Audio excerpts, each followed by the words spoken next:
Penn State is an interesting case because it's a very popular university, both domestically and internationally. A lot of students want to get into Penn State, and as a result, a very wide diversity of student is applying to Penn State.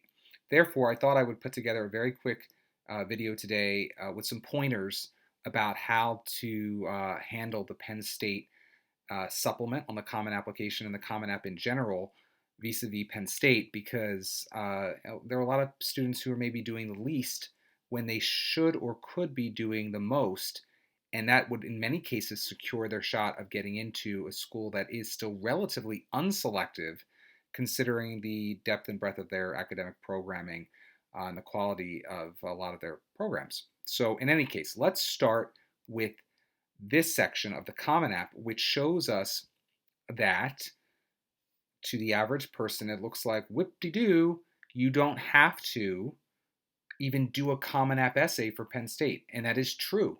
It is not required. There is no requirement that you do the Common Application essay for Penn State. But do it. Do it. Do the max. Don't do the least. You're probably applying to at least one other school that does require the Common Application essay. Do it and do it well and submit it to Penn State as well as to the other schools that require it. So that's number one. Number two, when you actually go to its supplement on the Common Application, Penn State is sort of a different animal than a lot of these other colleges. You'll notice that you have the option of selecting the start term, and then your preferred admissions plan is either early action or rolling. In many cases, students associate rolling admission with, I could apply in August and I could hear by September or October.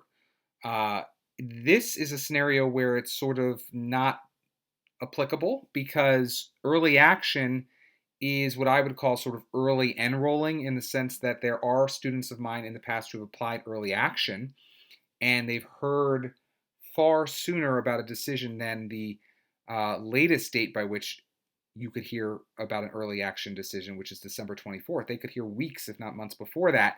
So definitely, if you want to have a more advantageous admission cycle or show that you've got your act together and you're on the ball, this would be a scenario where you don't want to apply rolling. If you're applying during the months of August, September, or October, you want to be applying early action. Apply early action. Do not apply rolling if you're applying to Penn State in the months of September, August, and October. If you're applying after that date, of course, you can apply and you must apply. The only way to apply is rolling. And they'll just keep rolling out admissions decisions as long as they have spots in their class. So they do say that there's a December 1st deadline, but that is somewhat dubious depending on the year. But again, since you're watching this video and you care enough about Penn State, pointer number one is if you're applying in the months of August through October, apply early action. Do not apply rolling. Similarly, in terms of a really powerful pointer, or was that pointer number two? I actually did pointer number one, which is do the Common App essay. But here's pointer number three, getting back to another pointer about an essay. They have another optional statement on their supplement.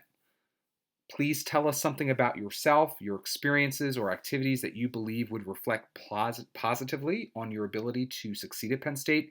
This is your opportunity to tell us something about yourself that is not already reflected in your application or academic records. We suggest a limit of 500 words or fewer. Many students will try, okay, Penn State doesn't require the Common App essay. I'll just copy and paste the Common App essay into the Penn State optional personal statement section. That often doesn't work because oftentimes the essay that you had for the Common App is longer than 500 words, since you can go up to 650 words with the main Common App essay. But B, again, why do the least and still think that you deserve to get into Penn State? Do the most. Do the Common App essay, submit it to Penn State, but do this as a Penn State specific personal statement. And why not use this statement for Penn State? That's optional, yes, but up to 500 words in length, to create a why Penn State essay. There's nothing preventing you from doing so. They're basically saying share something that could reflect positively on your ability to succeed at Penn State. So you might as well say, I only have eyes for you, Penn State, and here are the specific reasons why. If you don't want to do that for whatever reason, maybe you haven't researched Penn State and you really are only using them as a backup and you couldn't care less about researching them, which is a shame, I think. But let's say that's you, then do some other personal statement here that does share something new that wasn't shared in your Common App essay, but that would in fact make you look impressive. A lot of students will add a few extracurricular activities here because Penn State does not have a resume upload option. But I am not a huge fan of doing that because remember, you can use the additional information section of the writing page of the common portion of the Common App in order to copy and paste up to 650 words from an unabridged resume. So don't use this personal statement option to just be a resume list. Write a narrative, write something that actually is cogent and clear and articulate and hopefully articulates fit between you and Penn State, but at the very least puts a spotlight on a facet of your personality that you have not yet highlighted elsewhere in the application, and or that you don't want to have to depend on a teacher rec or a counselor rec to highlight for you. You want to take the bull by the horns and highlight it yourself in this personal statement section of the Penn State supplement. So that's all for today's Penn State pointers.